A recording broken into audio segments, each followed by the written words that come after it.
Aujourd'hui, nous allons donc parler de l'hémorragie ménagère, vaste sujet que nous allons essayer de condenser dans la prochaine heure de cours.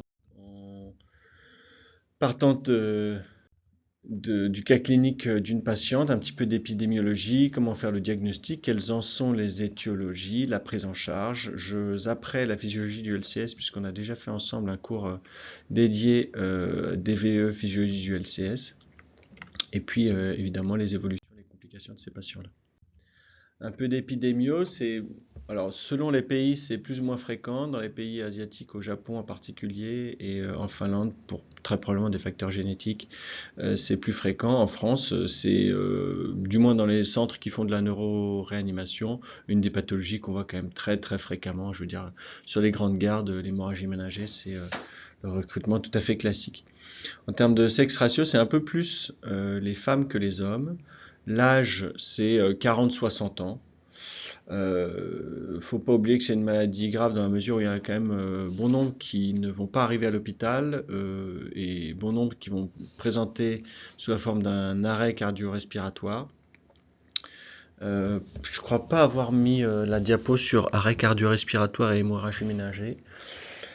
Alors, c'est pas 100% de mortalité, arrêt et hémorragie ménagère, mais enfin c'est énormément de mortalité. Le type de rythme, vous avez une idée du type de rythme que font ces patients-là? J'entends brady extrême et ensuite j'imagine du coup de la systolie. Ouais. TV. Ouais, moi je pensais que c'était surtout des troubles du rythme. En fait, c'est pas une majorité de troubles du rythme lors de l'ictus. Hein, c'est au moment de l'ictus, donc grosse poussée hypertensive. C'est souvent de la dissociation électromécanique, de la systolie et quelques troubles du rythme. Bon. Et puis c'est pourvoyeur, comme tous nos AVC, de séquelles avec une charge pour la société qui est importante. Les facteurs de risque qui sont bien connus, c'est le tabac, l'hypertension artérielle. L'éthylisme chronique, on a dit que le sexe ratio était penché un peu plus pour le sexe féminin. Alors là, on parle de l'hémorragie ménagère anévrismale. Ça, c'est les facteurs de risque de l'hémorragie ménagère anévrismale. Le fait d'avoir des antécédents familiaux au premier degré, les sympathomimétiques, les maladies du tissu conjonctif. Pensez bien à la polykystose rénale, hein, polykystose hépatorénale qui est fortement associée à ces anévrismes intracrâniens. Alors, où est-ce que ça se passe? Ça se passe au niveau des espaces sous-arachnoïdiens. Voilà, donc notre dure-mère, nos méninges qui sont composés de dure-mère arachnoïde pimère. C'est donc les espaces sous-arachnoïdiens entre l'arachnoïde et la pimère où circule, ce qui est en blanc ici, le liquide cérébrospinal, avec donc des artérioles. Alors là, pour le coup, c'est des veines. Mais, parce que c'est pour ça qu'il y a les granulations arachnoïdiennes, les granulations de Paccioni. Mais on a nos artérioles qui cheminent à cet endroit-là, et les artères. Notre polygone de Willis, il est dans les espaces sous-arachnoïdiens. Et c'est ici qu'on aura le saignement, ce qui explique le fait que ce sang puisse diffuser tout le long de là où circule le LCS. Comment est-ce qu'on en fait le diagnostic? La description canonique, ce fameux coup de tonnerre dans un ciel serein, quand vous interrogez un patient qui a fait une hémorragie ménagère, il y a quand même, dans la quasi-totalité des cas, pas toujours, mais dans la quasi-totalité des cas, vraiment un ictus, un moment d'une céphalée hyper intense. Ils sont capables de la dater, de dire ce qu'ils faisaient à ce moment-là. Qui va être associé de façon plus ou moins importante à un syndrome ménager, qui associe bien sûr les céphalées, la raideur ménagée qu'on peut tester en faisant les manœuvres de Kernig et Brusinski. Des patients qui vont souvent être assez photo ou phonophobes, qui présentent régulièrement des vomissements, et selon l'intensité de cette hémorragie ménagère, peuvent avoir des troubles de la vigilance. Ça peut se présenter sous la forme d'une crise commissale tonico-clonique généralisée lors de l'ictus initial. Et on peut avoir de temps en temps des signes focaux qui peuvent être en lien soit à la localisation de l'anévrisme. Qu'est-ce que vous avez en tête comme signe focal? Il a parlé du 3 sur le sifo carotidien, enfin la portion intraprétreuse de la carotide interne. Alors, les anévrismes de la terminaison carotidienne et comme post Je ne sais pas si vous étiez là lors de la minute sémio sur l'atteinte de la troisième paire crânienne, mais on voit bien les rapports anatomiques entre l'issue de la troisième paire crânienne du mésencéphale, la communicante postérieure pour la partie la plus postérieure et la terminaison carotidienne pour sa partie un peu plus antérieure. Donc ça, c'est des patients qui ont une très belle anisocorie et qui, quand l'hémorragie ménagée n'est pas de haut grade, sont parfaitement conscients. Mais quand ils sont inconscients et qu'ils sont anisocorps, avant de vous dire c'est un anévrisme comme post ou terminaison carotidienne, ça reste un engagement jusqu'à preuve du contraire. Le déficit moteur, ça peut être en lien avec un hématome intraparenchymateux, parce que l'hémorragie ménagée peut entraîner de l'hématome intraparenchymateux, peut entraîner également de l'hématome sous-dural, hein, c'est ce qu'on voit de temps en temps sur des sylviens qui vont fuser dans les espaces sous-duraux et donner parfois de gros sous-duraux. Voilà. Et puis on a tout un cortège de signes extraneurologiques qui sont prédominés par l'activation du système nerveux autonome, du système adrénergique, et les patients qui sont souvent très hypertendus à la prise en charge initiale, qui peuvent être tachycardes ou bradycardes si on rentre dans une réaction de Cushing, qui ont tout ce dont je vous avais parlé sur interaction cerveau et les autres organes, l'atteinte myocardique, la cardiomyopathie de stress. C'est une situation très pourvoyeuse de cardiomyopathie de stress, hein. Je vous ai dit que c'était plutôt des femmes, plutôt 40-60 ans, donc cardiomyopathie de stress, c'est souvent la femme ménopausée, et un stimulus sympathique très important, donc on imagine assez bien la sidération myocardique en lien avec cette stimulation adrénergique. Les troubles de la repolarisation classiques qu'on peut voir sur un électrocardiogramme, et l'œdème pulmonaire neurogénique qu'on voit aussi sur les HSA graves. Le diagnostic paraclinique, ça j'aurais dû attendre avant de passer à la diapo d'après, mais c'est le scanner cérébral et l'angioscanner cérébral. On retrouve encore trop régulièrement des patients qui ont un scanner cérébral sans injection quand on est face à une hémorragie ménagée, surtout de localisation typique des hémorragies ménagées, c'est pas l'HSA cortical, je ne parle pas du traumatisé crânien, hein, mais l'hémorragie ménagée qui survient en dehors de tout contexte traumatique. Enfin, je veux dire, il faut un angioscanner cérébral et un angioscanner cérébral de qualité. Sur le sans-inge, on va voir le saignement. Et sur l'injection, on va en rechercher la cause, qu'elle soit anévrismale, 85% des causes, mais on en parlera quand on évoquera les étiologies, ou les autres types de causes d'hémorragie ménagée, de la MAF, de la fistule durale, des cavernomes, parfois des vascularites. Je ne sais pas pourquoi je ne vous ai pas mis là, mais le SVCR, qui peut être une cause d'hémorragie ménagée. Ok. C'est-à-dire que tu fais les deux temps, parce que le SVCR sur l'angioscanner artériel, tu ne le verras pas forcément. En fait, le centre de vasoconstriction cérébrale réversible, c'est une atteinte artérielle, hein. C'est vraiment un spasme artériel qui va entraîner, soit ça peut donner des tableaux d'ischémie, ça peut donner des tableaux d'hémorragie parenchymateux sous-arachnoïdien, de la convulsion, mais c'est un tableau artériel. Et il est fréquent d'avoir un SVCR sans sténose, parce que c'est fugace, c'est transitoire. Mais c'est le cortège de l'histoire.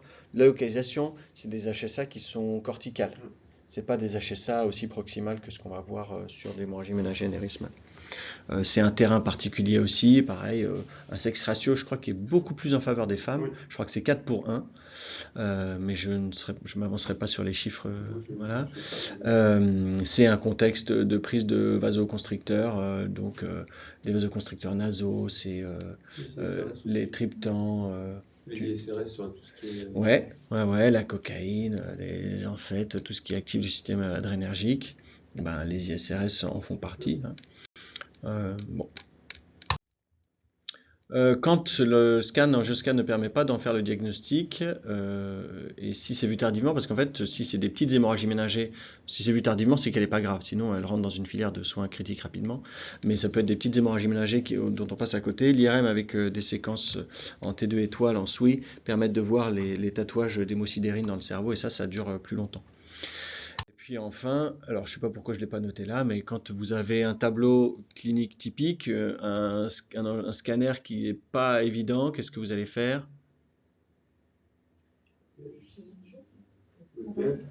Ah ouais, avant de faire, va falloir convaincre ton neuroradiologue. D'abord, tu es dans un centre qui n'a pas forcément de la NRI, puis pour le convaincre, il va falloir avoir des arguments. Donc s'il n'y a pas de signe, qu'est-ce qui contre-indiquerait la réalisation de l'APL?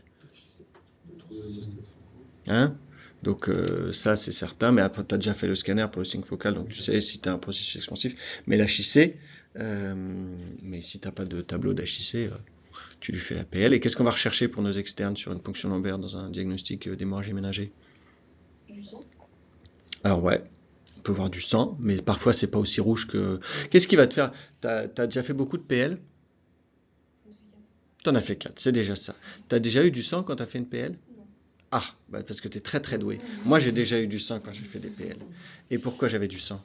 Parce que c'était traumatique. Ouais, et comment on fait la différence entre une PL traumatique et une PL d'hémorragie ménagère? On fait les dépôts xanthrochromiques, non? Ça veut dire quoi ce mot qui est même difficile à prononcer? C'est une technique spéciale dans la machine et pour voir si c'est de la coagulation ou non. Si le sang est coagule, c'est que c'était traumatique et sinon. Non, c'est pas coagulé. C'est quoi? Moi, ce que j'ai retenu, c'est que les bras ménagers, les tubes sont uniformes. Ah voilà, donc déjà c'est uniforme. Hein, entre le premier tube où tu as le sang qui vient de la petite vénule que tu as perforée versus le dernier tube, tu auras moins de... Normalement, ça se lave. OK. Et la recherche de dépôts xanthochromiques, ben c'est qu'il y a de l'hémolyse et que tu as des pigments rouges qui vont flotter dans le sang, donc ils vont centrifuger, tu auras le culot qui sera les globules rouges qui ont été... voilà, mais il restera du pigment de l'hémoglobine qui s'est libéré dans le LCS, et ça va faire une teinte particulière. Voici 2 scanners d'un même malade qui a manifestement une belle hémorragie ménagée. On voit probablement grave parce que les sillons sont très peu visibles. On voit la vallée sylvienne gauche qui est bien sanguignolante, le sillon interhémisphérique, même en sylvien droit. Voilà, une autre hémorragie ménagée bien grave avec beaucoup de sang. Enfin, je veux dire, le scanner, parfois il est aussi évident que ça. Parfois, faut vraiment prendre le temps de bien regarder les images parce que c'est pas si évident. Et voici un angioscanner. Je vous enjoins tous à utiliser le Paxlour quand vous regardez les scanners au sens large, les imageries au sens large, parce que vous pouvez faire ici. J'ai fait quoi pour donner cet aspect-là? Où on voit tout le réseau, enfin une bonne partie du réseau artériel du Willis.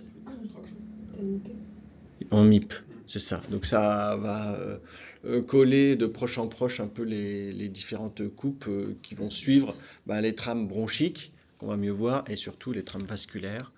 Et là, ça permet de voir la linéarité et l'irrégularité qu'il peut y avoir autour d'un vaisseau. Et là, typiquement, on voit une grosse bouboule ici, irrégulière. Le caractère irrégulier d'un anévrisme est fortement évocateur d'un anévrisme qui peut être causal de l'hémorragie ménagée. Vous avez des patients qui ont plusieurs anévrismes intracrâniens et à la phase aiguë, on ne va pas les traiter tous parce que le traitement endovasculaire il expose aussi à des complications. Et donc il va falloir savoir, en fonction de la localisation du saignement, de l'aspect de l'anévrisme, lequel est causal, et le caractère flicténulaire irrégulier évoque un anévrisme qui assainit. On voit jamais saignement actif. Non. Tu vois un saignement? Non. Si ça saigne activement, le patient il est mort. Ouais, tu peux voir un saignement actif, comme tu dis, en cours de procédure de neuroradiologie interventionnelle lorsqu'il y a une perforation. En fait, eux vont voir du produit de contraste qui va sortir du vaisseau dans des espaces qui ne sont pas censés être des espaces où tu as du produit de contraste qui sort. Et là, ils te disent, voilà, on a fait une perforation. Souvent, ils gonflent un petit ballonnet en amont et ils vont soit sacrifier le vaisseau, soit réussir, si c'était le fond anévrismal, à finaliser le coiling. Et on fait toujours une hélice de scan sur table de neuroradiologie interventionnelle en fin de procédure pour voir un peu l'ampleur des dégâts. Mais bon, la qualité de la résolution des scans sur table de NRI n'est pas du tout la même que celle sur un scanner normal. Et enfin, tu as aussi le produit de contraste qui peut, lorsque tu as de la rupture de barrière, te donner l'impression que c'est du sang. Et ça, tu peux demander des séquences spécifiques à l'angioscanner cérébral pour soustraire le signal du produit de contraste iodé. Alors où est-ce que... Là, je fais que de vous parler d'anévrisme, mais bon, parce que je vous ai dit un peu en préambule que c'était 85% des causes d'hémorragie ménagée et où est-ce que se situent ces anévrismes, ces irrégularités artérielles? Elles se situent au niveau de zones de contrainte hémodynamique cérébrale. Les zones de contrainte, c'est là où tu vas avoir un flux, une pression importante, et souvent au niveau des bifurcations. On faisait la semaine dernière le cours sur la pression artérielle, on parlait de l'onde incidente, de l'onde réfléchie. À chaque bifurcation, cette onde réfléchie, là, c'est des zones où on comprend d'autant plus facilement que l'hypertension artérielle soit associée aux anévrismes intracrâniens. Donc il y a des contraintes qui vont se développer sur les vaisseaux cérébraux et entraîner ces anévrismes. J'avais un ancien collègue de M2 qui faisait un travail sur un traitement de l'hémorragie ménagée. Le modèle qu'il utilisait, le modèle murin qu'il utilisait d'hémorragie ménagée anévrismale, c'est qu'il leur mettait des petites pastilles d'aldostérone, si je ne dis pas de bêtises, en sous-cutané, ce qui faisait que les petites souris développaient de l'hypertension artérielle hyper sévère et au bout d'un certain temps, elles avaient des anévrismes intracrâniens. Voici aussi les rapports anatomiques. Là, c'est quel vaisseau que... Bon, regardez pas la légende. C'est quel vaisseau, ça? Hein? Dis-moi, Oscar. C'est les vertébrales qui se rejoignent. Voilà, les vertébrales qui se rejoignent avec l'artère spinale antérieure. Ça fait jamais de mal de voir qu'elle est là, la spinale antérieure. Le tronc basilaire qui chemine donc antérieurement par rapport au tronc cérébral. Hein. Et là, c'est la fameuse issue de notre troisième paire crânienne où on comprend d'autant plus facilement le lien avec les communicantes, les cérébrales postérieures, tac, qu'on voit ici. Vous voyez le rapport excessivement étroit. Et puis, si on chemine plus devant avec les terminaisons carotidiennes, tac, ici. La ponction lombaire, on en a parlé. Le surnage xanthochromique. Et puis, comme tu le disais Diane, finalement, le gold standard pour faire le diagnostic étiologique de l'hémorragie ménagée, c'est l'artériographie cérébrale qui se fait donc par des neuroradiologues interventionnels dans des centres spécialisés qui a à la fois un rôle diagnostique, quelle est la cause, et thérapeutique, traiter cette cause. J'ai mis ce petit encart là pour dire que c'est jamais anodin de faire une angiographie cérébrale et en particulier une artériographie cérébrale en contexte aigu où on a un patient qui n'est pas à jeun, qui a un stimulus adrénergique important, où il y a une composante de stress qui est aussi importante, qui peut avoir les conséquences myocardiques respiratoires dont je vous ai parlé, où ça peut se faire aux heures où il n'y a pas tous les collègues. La NRI, c'est une spécialité compliquée, c'est difficile, on parle de tout petits vaisseaux, d'ARIS qui sont parfois millimétriques.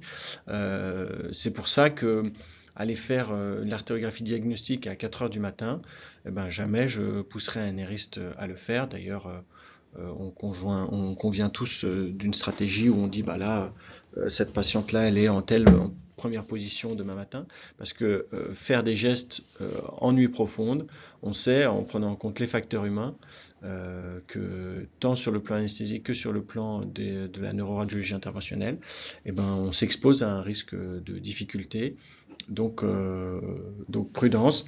Et puis je vous ai mis ici un certain nombre de complications, mais le problème c'est que dans les papiers que j'ai retrouvés, l'activité de neuroradiologie interventionnelle en urgence, c'est une fraction de l'activité. La majorité des procédures de neuroradiologie interventionnelle, notamment des artériographies diagnostiques, c'est du patient ambulatoire qui vient le matin, qui repart le soir. C'est le plus gros du volume, c'est ça. Et du coup, les complications ne sont pas les mêmes en procédure urgente et sur une procédure qui est programmée au calme. Alors, comment est-ce qu'on va grader nos malades? Il y a un score clinique, qui est le score de la World Foundation of Neurosurgeons, la WFNS, qu'on appelle aussi GRADE, qui est assez simple, et c'est d'ailleurs pour ça un peu comme le score de Glasgow qu'on l'utilise. Et quel est l'intérêt d'avoir ce score? Eh bien, de la même façon que le score de Fisher qu'on va détailler après, il permet d'anticiper, c'est un score de gravité. Plus vous avez un WFNS élevé, et plus le risque de mauvais outcomes, d'essais végétatifs, on dit plus végétatif aujourd'hui, handicap sévère, autrement dit un GOS entre 1 à 3 à 6 mois, est élevé. WFNS 1, Glasgow 15, facile. WFNS 2, c'est 13-14 sans déficit. WFNS 3, 13-14 avec déficit. Le 4, c'est 7 à 12, le score de Glasgow, quelle que soit la présence d'un déficit ou non. Et le WFNS 5, les plus graves, c'est inférieur ou égal à 6. Donc je dis que c'est pronostic sur l'évolution de nos malades. Le score de Fisher, vous avez vu que c'est F-I-S-H-E-R. Il y a le score de Fisher et le score de Fisher modifié. Le score de Fisher simple est plus facile à retenir, je trouve. Lui, c'est un score scanographique en termes d'abondance de saignement intracrânien et qui est prédictif. Alors là, c'est marqué de vasospasme, donc autrement dit de spasme radiologique. Il est important quand vous recevez un patient qui présente une hémorragie ménagée de savoir quel est l'ictus initial, de quand date l'ictus initial, parce que l'évolution du malade dans sa maladie dépend de à quelle phase de la maladie on est. Les étiologies, je vous dis que dans 85% des cas, c'est un anévrisme intracrânien. Il y a 5% de la population qui a un anévrisme intracrânien. Ça ne veut pas dire qu'ils vont tous présenter une hémorragie ménagée, mais c'est finalement une pathologie qui est fréquente. Qu'est-ce qui va faire qu'on va suivre et potentiellement traiter un anévrisme intracrânien? C'est sa taille, c'est sa localisation et c'est son évolutivité. Dans 10% des cas, on va avoir une hémorragie ménagée sans cause retrouvée, qu'on va dire idiopathique ou cinématéria. Pour pouvoir dire qu'elle est cinématéria sans cause retrouvée, c'est qu'on aura fait une artérographie cérébrale. Et on parlera des HSA cinématéria, j'ai revu ça encore un peu là récemment, parce que c'est une entité qui est intéressante.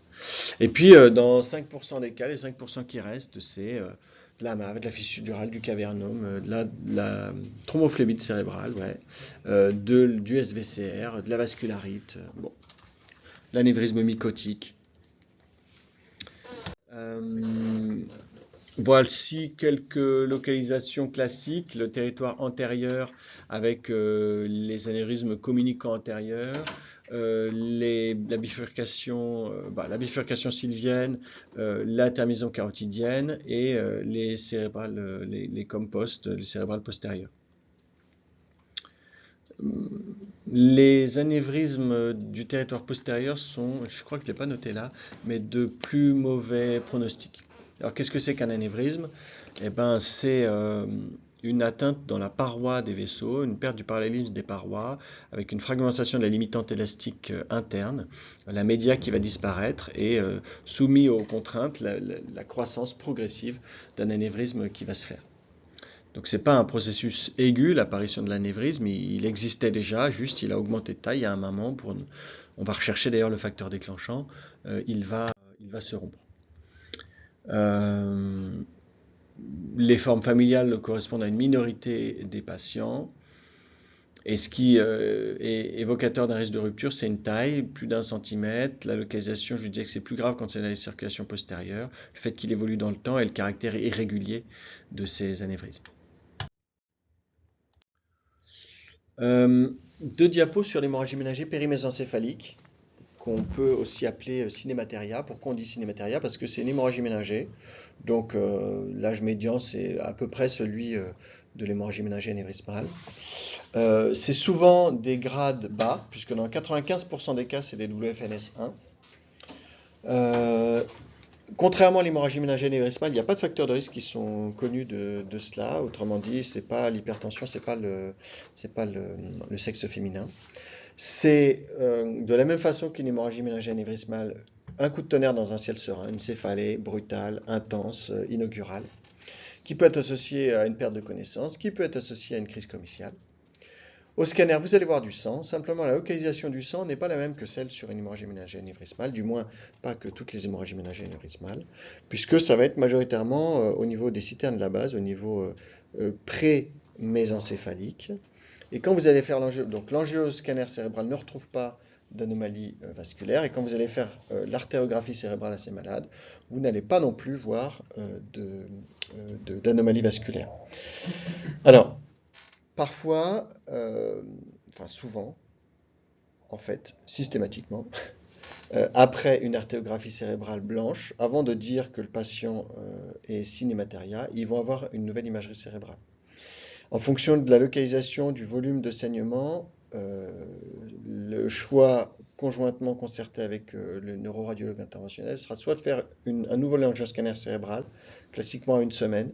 Pourquoi 1 semaine? Pour que le sang des espaces sous-arachnoïdiens se soient lavés et puissent permettre de visualiser un petit anévrisme non visualisé. Souvent, surtout dans ces localisations qui sont du territoire postérieur, le diagnostic alternatif, c'est des petits anévrismes qu'on dit blister-like, autrement dit un peu disséquants, du tronc basilaire ou enfin du territoire postérieur.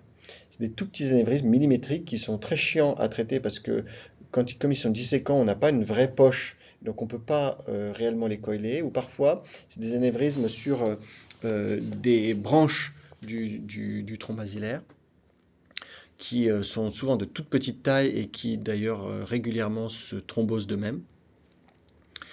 Donc ce que je veux vous dire par là, c'est qu'il y a toujours une deuxième imagerie cérébrale, soit un angioscanner, soit quand il y a une forte suspicion de cause anévrismale, d'anomalie vasculaire, une nouvelle artéographie cérébrale. Alors comment évoluent ces malades-là? Je vous ai dit que dans 95% des cas, c'était des WFNS qui sont bas. Donc en fait, dans la très large majorité des cas, il n'y a pas de déficit ischémique retardé. Il n'y a pas d'évolution, de ressaignement, exceptionnellement de ressaignement. Et l'hydrocéphalie, dont j'ai vu quelques cas, est surtout associée au volume de saignement que vous avez sur ces hémorragies ménagées périmésencéphaliques. La très large majorité de ces malades évoluent de façon tout à fait favorable et il y a même des centres qui, une fois l'artéographie cérébrale réalisée et diagnostic d'hémorragie ménagée cinématéria périmésencéphalique authentifié, peuvent laisser rentrer ces patients à la maison. Les étiologies, si ce n'est pas de l'anévrisme intracrânien, c'est quoi? On dit que c'est souvent des origines veineuses, avec des hyperpressions veineuses, qui peut être lié soit à un drainage pathologique, typiquement de la veine basale de Rosenthal, ou une sténose de la veine de Galien, qui sont des grosses veines au centre du cerveau. Ça peut être favorisé par une manœuvre de Valsalva, autrement dit une augmentation de la pression veineuse. Et le traitement va être symptomatique. Il n'est pas préconisé d'administrer de l'animodipine aux hémorragies ménagées cinématéria / périmésencéphaliques. Une chose que je n'ai pas notée, c'est lors de l'ictus initial, la céphalie inaugurale, il va falloir préciser les circonstances dans lesquelles ça survient. Est-ce que le patient était au repos? Ça arrive de temps en temps, mais quand même très régulièrement, c'est un effort physique, une poussée hypertensive. Au cours d'un effort sexuel, c'est classique, tu as des papes qui sont morts comme ça dans l'expectase. Donc c'est joliment dit. Et donc c'est très fréquent d'avoir ce type de mode de présentation. La prise en charge, on va grader cette prise en charge selon dans quel moment de la maladie on se situe. À la phase initiale, il va falloir soulager le malade. S'il a crisé, éviter qu'il recrise. S'il n'a pas crisé, on ne fait pas de prévention primaire de la comicialité. Et surtout, rapidement avoir un diagnostic. Quand notre diagnostic est posé, on va, dans le cadre d'une hémorragie ménagère anévrismale, éviter coûte que le patient ressaigne. Un ressaignement est associé fortement à un pronostic neurologique et une mortalité augmentée. Il faut se donner tous les moyens pour éviter un ressaignement. Et comment est-ce qu'on fait pour éviter un ressaignement? On va contrôler la post-charge. On va contrôler la pression artérielle, 160, 150 de pression artérielle systolique, et on va avoir un contrôle strict de la pression artérielle. Ça passe aussi avec une bonne analgésie, ça passe aussi avec éviter tout bruit trop fort, la lumière trop forte. Je vous rappelle qu'ils ont un syndrome ménager. On va très tôt, et je ne sais plus qui la dernière fois me disait qu'il ne mettait pas de nimodipine avant la sécurisation de l'anévrisme intracrânien. On peut mettre de la nimodipine avant la sécurisation de l'anévrisme intracrânien. La nimodipine, je vous rappelle que c'est le seul traitement qui ait montré une amélioration sur le pronostic de ces malades, non pas sur la diminution du vasospasme au sens spasme radiologique, mais sur les conséquences du déficit ischémique retardé, et même sur la mortalité. Et les papiers, c'était 21 jours de nimodipine. Alors nous, ce qu'on fait, c'est que La prise que vous voyez 0, c'est celle de 4 heures du matin.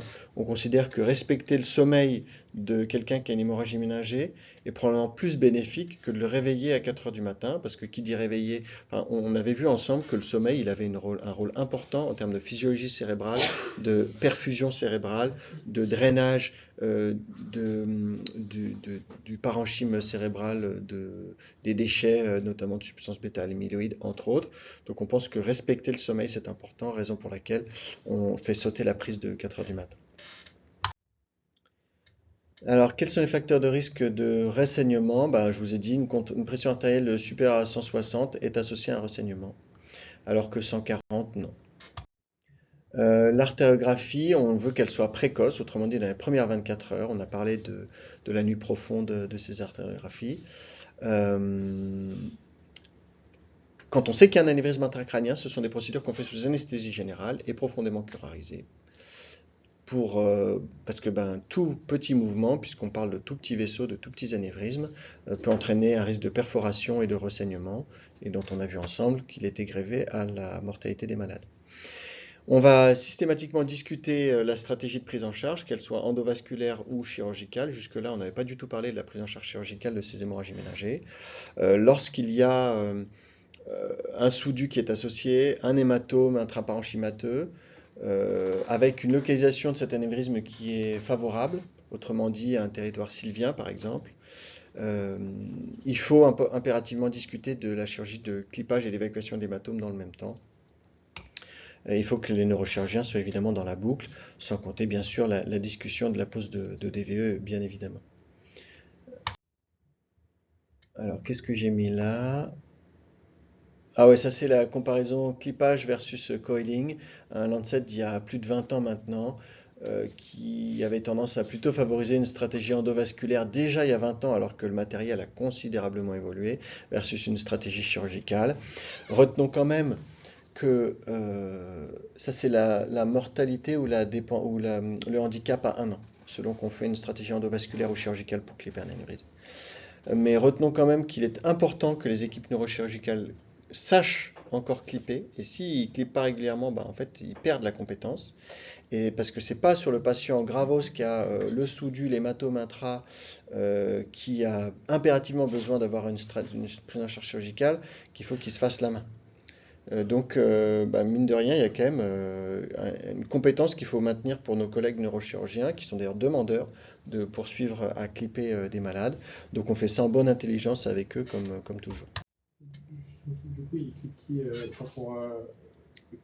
Il y a des patients qui ont des anévrismes de localisation, de conformation très difficiles d'accès pour les neuroradiologues interventionnels parce que collet large, parce que très à proximité d'une branche fonctionnelle, parce que une petite branche part du sac anévrismal et dans une zone éloquente. Et encore, il y a 3 semaines de ça, on clippait un anévrisme dans ce genre de circonstances-là. Normalement, pour les anévrismes qui sont découverts à froid, qui correspondent quand même à un bon nombre de patients, c'est pas que lâcher ça à chaud, il y a des staffs de discussion entre les collègues neurochirurgiens et neuroradiologues interventionnels pour savoir si on propose plutôt une stratégie endo que chirurgicale. Il y a des anévrismes qui se Bien sûr, il y a des anévrismes qui se clippent. J'ai de très belles vidéos. Je sais pas si je l'ai mise là. J'ai une très très belle vidéo de. Et puis parfois sur des recanalisations quand ils peuvent pas mettre des flux diverteurs. Bon. Le rythme de ressaignement, il est le plus élevé dans les premières 24 heures. Vous voyez, time since ictus et ressaignement. Il est le plus élevé et c'est associé à une mortalité importante. Donc ça, c'était il y a 10 ans quand même. Ce qui est associé au ressaignement, c'est les grades élevés. Hein. Et les patients qui ont une hémorragie, qui ont une DVE, mais ceux qui ont une DVE, c'est ceux qui ont les grades élevés.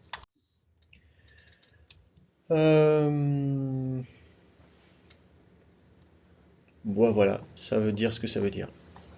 Donc précoce, mais probablement pas ultra précoce. Surtout si on est en nuit profonde. Voilà comment ça se passe. Hein. Des petits coils qui vont s'enrouler sur eux-mêmes dans le sac anévrismal. Le débord de coil, qu'est-ce que c'est? C'est qu'en fait, vous n'avez pas ce très joli collet, là, comme s'il y avait une cheminée qui amenait. Souvent, il est complètement. Il commence ici, le petit coil qui est là, il ne se conforme pas forcément bien en rond. peut y avoir un petit débord là, ce qui génère une zone de turbulence hémodynamique. Simplement, on est dans le cerveau, et une turbulence génère de l'activation de la coagulation et un risque d'embole en distalité, ce qui veut dire un accident vasculaire cérébral ischémique. Et ça, c'est une schématisation d'un clipage d'un anévrisme intracrânien. Voilà les reconstructions 3D, voilà, d'un anévrisme absolument dégueulasse, flicténulaire, irrégulier, volumineux. Donc ça, c'est typiquement des anévrismes qui ont saigné.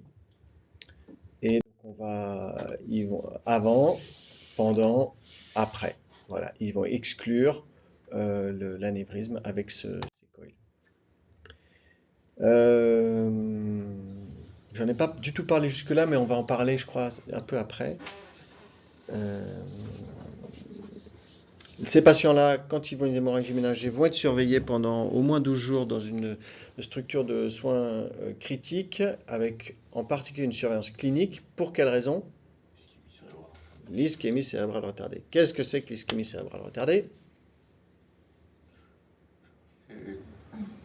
L'apparition d'un déficit clinique en lien avec un possible vasospasme, on va dire radiologique, je veux dire comme ça.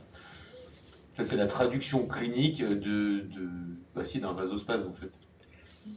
Ça peut être la traduction clinique d'un vasospasme, mais tu avais bien commencé. C'est l'apparition d'un nouveau déficit, quel qu'il soit, ou la diminution d'un score de Glasgow de supérieur ou égal à 2 points.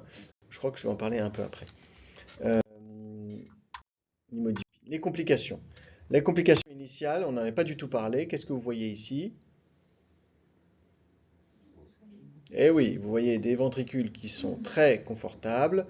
Vous voyez un contexte d'hémorragie ménagée. Vous voyez des sillons corticaux qui sont peu visibles. Ceci est une hydrocéphalie aiguë. Vous ne voyez pas de signe de résorption transépendymère, je ne peux pas revenir sur la diapo précédente. C'est une hydrocéphalie aiguë. Les signes cliniques, c'est des troubles de la conscience qu'on va observer, qui peuvent apparaître progressivement, des signes d'HIC. L'hydrocéphalie aiguë, elle survient précocement dans l'histoire de la maladie de nos hémorragies ménagées. Classiquement, dans les 24 heures et 48 heures, s'il devait y avoir une hydrocéphalie aiguë, on l'aurait. La physiopathologie, c'est une hydrocéphalie qui peut être de différentes natures. Obstructive, parce qu'il y a un caillot qui va obstruer les voies de circulation du LCS qu'on avait détaillé ensemble sur un cours précédent. Et puis, des protéines, de la fibrine qui vont tapisser les granulations de Passioni et empêcher la résorption du LCS. Scanographiquement parlant, c'est de la dilatation ventriculaire. Le traitement, c'est les DVE. Excellent. Mais pourquoi on ne met pas une dérivation internalisée alors d'emblée? Parce qu'il y a spontanément certaines qui se résorbent avec le temps. Alors, parce qu'on n'aurait pas forcément besoin. Dans la majorité des cas, on n'a pas besoin d'internaliser. Mais surtout, on ne contrôle pas non plus le débit de soustraction. On ne peut pas modifier le débit, enfin on aurait le petit aimant, on pourrait changer. Il y a plein de sang, donc c'est visqueux et donc ça se bouche. D'ailleurs, on va regarder la protéinorachie avant d'internaliser une DVE. Donc c'est une dérivation ventriculaire externe. On a déjà fait le cours ensemble sur la DVE, du coup je passe vite sur ces diapositives. On revient sur le cas clinique de notre patiente, une céphalée brutale pendant la nuit. C'est une femme, elle a 53 ans, jusque-là on a les facteurs de risque. Elle est Glasgow 13, elle perd un point sur les yeux, un point sur le verbe. Elle a ce scanner.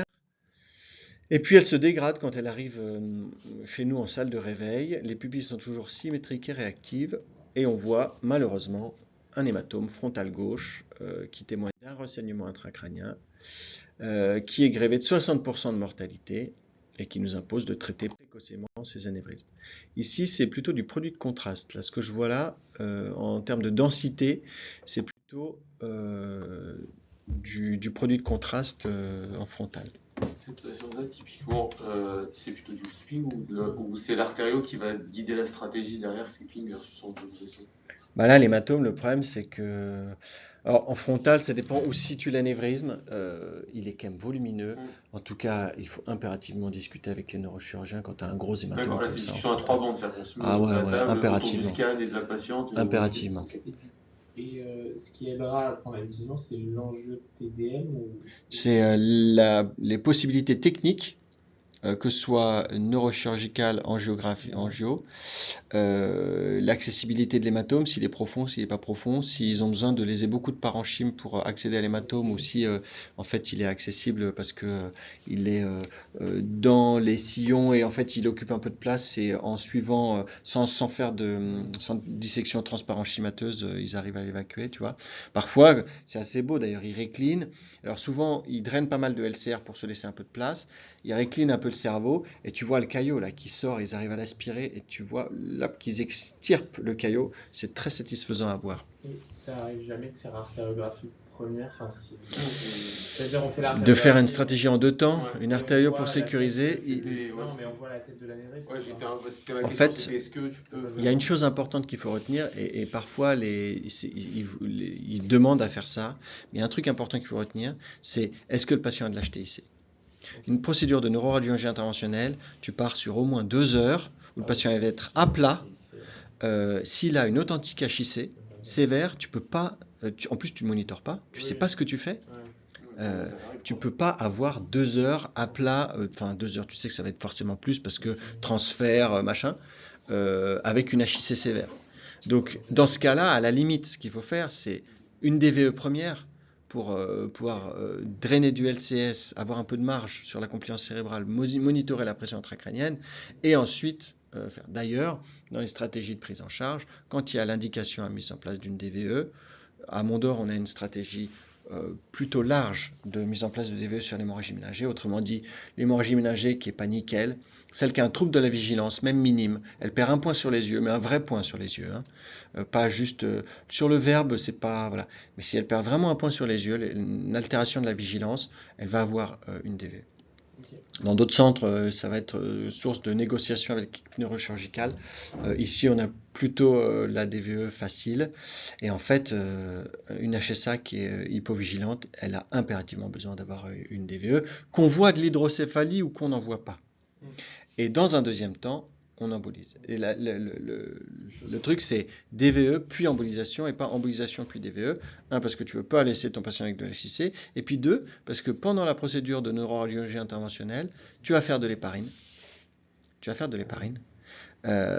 Et parfois, ils demandent en plus de l'aspirine. Si la DVE est déjà en place, tu es quand même plus serein que si elle ne l'est pas. Et là, c'est un beau tableau d'OAP neurogénique d'une patiente qui avait une hémorragie ménagée grave. Ok. AJ6, un petit syndrome confusionnel, elle devient spontanément hypertendue, une fébricule, et on apparaît un déficit moteur au membre supérieur droit. Je vous le donne en 1000. C'est le déficit ischémique secondaire, ce que beaucoup appellent le vasospasme. Retirez vasospasme de votre vocabulaire. Le déficit ischémique secondaire n'est pas du vasospasme. Il survient classiquement entre J3 et J14 avec un acmé à J7. C'est donc l'apparition d'un déficit focal ou une perte de plus supérieure ou égale à 2 points d'un score de Glasgow. Ça peut être transitoire, et c'est souvent transitoire, ou malheureusement évoluer vers des lésions irréversibles. Et vous avez alors les statistiques sont assez lâches, entre 30 et 70% des patients, des malades qui vont développer un vasospasme radiologique. Et seule une fraction de ces malades vont avoir un vasospasme qui sera symptomatique. Et ce petit schéma est issu d'un papier écrit par Roman il y a 10 ans maintenant, publié dans les AFAR, quand ça s'appelait encore les AFAR, où vous avez en fait les patients qui vont faire du vasospasme, les patients qui ne vont pas en faire, et ceux qui vont faire l'ischémie cérébrale retardée. Et le carré grisé là, c'est ceux qui vont faire de l'ischémie cérébrale retardée. Et il y en a qui vont avoir du vasospasme, et il y en a qui n'auront pas de vasospasme. Donc nous, ce qui nous importe, c'est de savoir qui seront ces malades-là. Quelle en est la physiopathologie? Elle est encore 10 ans après, toujours aussi mal connue. Ce qui est certain, c'est que ce n'est pas juste une vasoconstriction cérébrale. Et que même les patients qui ont un vasospasme angiographique, parfois, en aval du vasospasme, n'ont pas de répercussion hémodynamique. Autrement dit, le débit en aval d'un vasospasme, parfois, est normal ou augmenté. Cette physiopathologie est complexe et associe de la dysfonction endothéliale, Une atteinte microcirculatoire avec probablement quand même du NO qui va être atteint, probablement avec l'hémoglobine libre qui est dans les espaces sous-arachnoïdiens. Vous savez que l'hémoglobine libre, c'est un très fort chélateur du NO. Des phénomènes de microthrombose, mais pas de microthrombose sur les gros vaisseaux, mais en distalité. La dépolarisation corticale envahissante, comme Sébastien vous a fait le cours là-dessus. Des radicaux libres, de l'oxygène. Et puis, s'associe à ça, oui, il y a du vasospasme artériel, mais ça n'est pas une condition sine qua non. Et d'ailleurs, il n'y a pas de lien entre le vasospasme et le pronostic neurologique des malades, ni entre vasospasme et déficit. Et vous avez des patients qui vont spasmer d'un côté et qui vont avoir un déficit qui ne correspond pas au territoire dans lequel c'est spasmé. Donc, c'est pas du vasospasme, c'est du déficit ischémique retardé. Delayed cerebral ischemia. Voilà, donc je vous ai mis une partie de la physiopathologie suspectée ici. Et tous les traitements qui ont ciblé le diamètre des vaisseaux, des imiteurs de l'endothéline, c'était les études Consius 1, 2, 3. Non, alors le Corvasal c'est un autre, c'est un autre antihypertenseur central, le Corvasal, si je dis pas de bêtises. Oui, c'est très possible, oui, c'est très possible, t'as raison. Tous ceux qui ont ciblé le spasme angiographique se sont confrontés à pas d'amélioration du pronostic des malades. Et je vous ai dit que l'animodipine ne changeait pas le diamètre des vaisseaux et avait pourtant une amélioration du pronostic. Et probablement que l'animodipine, l'effet n'est pas sur le caractère inhibiteur calcique d'hydropyridine, mais il semble qu'il y ait un effet un peu fibrinolytique, un effet sur l'endothélium vasculaire. Bon. Les complications tardives, on parlait donc du déficit ischémique retardé. Comment en faire le diagnostic ? En ce qui concerne notre école, qui est donc très peu invasive, vous l'avez bien noté, on considère que la SVGO2 nous donne une information trop globale et trop artefactée par d'autres paramètres pour être utilisée dans cette circonstance. La PTiO2, pareil, trop locale. Le Doppler transcrânien avec les vélocités accélérées vous informe sur le fait qu'il y a un spasme angiographique. La protéine S100, on ne sait pas quel est le seuil. Tu as des équipes qui vont la doser, qui vont ne jurer que par l'augmentation de la protéine S100, mais on ne sait pas à quel moment de la stratégie il faut le placer. Les scans de perfusion, j'en ai fait pendant toute une période des scans de perfusion avec une accélération du temps de transit, mais j'avais des patients qui avaient d'authentiques déficits ischémiques retardés avec des temps de transit moyens qui étaient normaux, et d'autres qui ont eu qui n'avaient pas de déficit ischémique retardé et qui avaient des temps de transit qui étaient accélérés. Donc, sachant que les conséquences thérapeutiques en cas de déficit ischémique retardé sont quand même assez invasives, la pressurisation des malades, c'est pas du tout quelque chose d'anodin. En fait, pressuriser un malade juste sur des arguments de Doppler ou de scanner avec des temps de transit qui sont accélérés, c'est exposer les malades à des complications. La clinique, il n'y a rien qui fait mieux que la clinique. Et de la même façon, les patients qui s'autopressurisent, qui montent à 180, 200, 210 de systole, on le respecte et c'est eux qui vont avoir le moins de conséquences. Alors que ceux qui spontanément ne sont pas très hypertendus mais qui font un vrai déficit ischémique retardé et que tu es obligé de pressuriser, eux ça va être beaucoup plus difficile. D'ailleurs, régulièrement tu es obligé de monter à des doses de catécholamine très très élevées. Sur un déficit ischémique avec un patient qui spontanément se pressurise mais reste déficitaire. Est-ce qu'il y a une plus-value à les pressuriser? Alors, tout dépend du niveau de pression. Tu vois, là, par exemple, tu montrais alors probablement que 18, là, elle avait 18,9 de tension. On essaie de les mettre à 110 de PAM. Ouais. Tout dépend du niveau de pression. Parfois, on testait même des inotropes. Parfois, on mettait de la dobutamine chez ces malades-là. Ouais. Tu as des équipes qui vont mettre de l'amylrinone, un inodilatateur, mais après tu vas avoir besoin de mettre des grosses doses de noradrénaline, tu as des effets de polyurie parce que tu dépasses tous les mécanismes d'autorégulation rénale. Mais ça, pareil, il n'y a pas de papiers qui vont fermement sous-tendre l'utilisation de ces traitements. Et c'est quand, malgré une pressurisation et avec la persistance d'un déficit, tu es dans cette situation-là, que nous, on va pousser à ce moment-là à aller à la stratégie endovasculaire. Donc, inhibiteur des récepteurs de l'endothéline, je vous ai dit que c'était inefficace. Les statines, c'est inefficace. La triple H thérapie, hypervolémie, HTA modulation, ça c'est il y a plus de 20 ans maintenant et ça ne marche pas. Il faut que le patient soit euvolémique. Il faut respecter l'hypertension artérielle des malades. Donc, on ne va pas contrôler l'HTA de ces patients. Dès la sécurisation de l'anévrisme, on arrête de contrôler la pression artérielle des malades. C'est important de savoir s'il y a d'autres anévrismes dans la tête et quel est l'aspect de ces autres anévrismes et d'en discuter avec les neuroradiologues interventionnels qui étaient dans le cerveau du malade pour qu'ils nous disent si on a de la marge sur la pressurisation. Donc pressurisation et l'artério, et là encore, tu as des chapelles, des équipes qui vont pratiquer très différemment. À la Réboisière, une stratégie très invasive, très intensive, des artériaux tous les jours pour dilater mécaniquement, chimiquement. Et d'autres équipes comme la nôtre où on va cibler les artériaux vraiment dans les cas où la pressurisation ne permet pas d'améliorer les symptômes. L'artério à la phase chaude sur ces déficits ischémiques retardés, c'est des procédures difficiles. Il y a des perforations des vaisseaux qui sont bien décrites. Quand on dilate mécaniquement, ben voilà, c'est des patients qui ont une hémodynamique cérébrale qui est complètement modifiée, qui ont du coup souvent du spasme. Hein. Si on les dilate, c'est qu'il y a du spasme artériel. Donc vous allez mettre un microcathéter là où tu as du spasme. Donc ça, en termes de genèse de thrombie, c'est voilà. Alors parfois les thrombis vont dans des zones non éloquentes, mais parfois après un artério, tu te retrouves avec un déficit, j'en ai eu plusieurs, hein, du déficit focal sur de l'AVC per artériographie. Ça c'était un New England de 2024, c'est lequel celui-là? C'est l'étude, c'est pas le Train, non c'est Sahara, ok.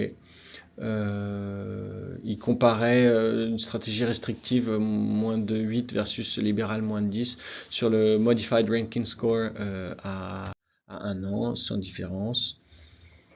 Avant dilatation, après dilatation.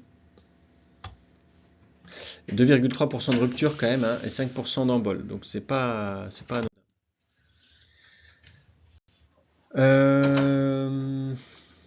Il est sorti en neurochirurgie. On nous rappelle, donc on a plus de la sevrette de sa DVE. Il est sorti à J16. 4 jours plus tard, il est confus.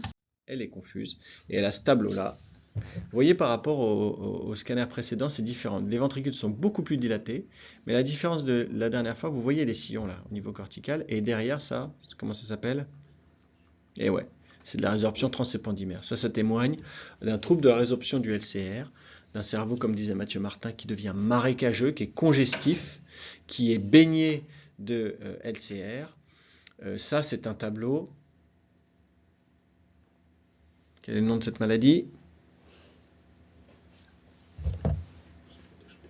Ouais, d'hydrocéphalie à pression normale. Vous mesurez la pression, là, la pression n'est pas augmentée. Pour autant, il y a un authentique trouble de résorption du LCR. Alors, la triade de Hakim, on la voit surtout chez le patient qui n'a pas fait forcément une hémorragie mélangée et qui arrive avec de l'HPN, qu'il a tout à fait le droit d'avoir pour d'autres raisons.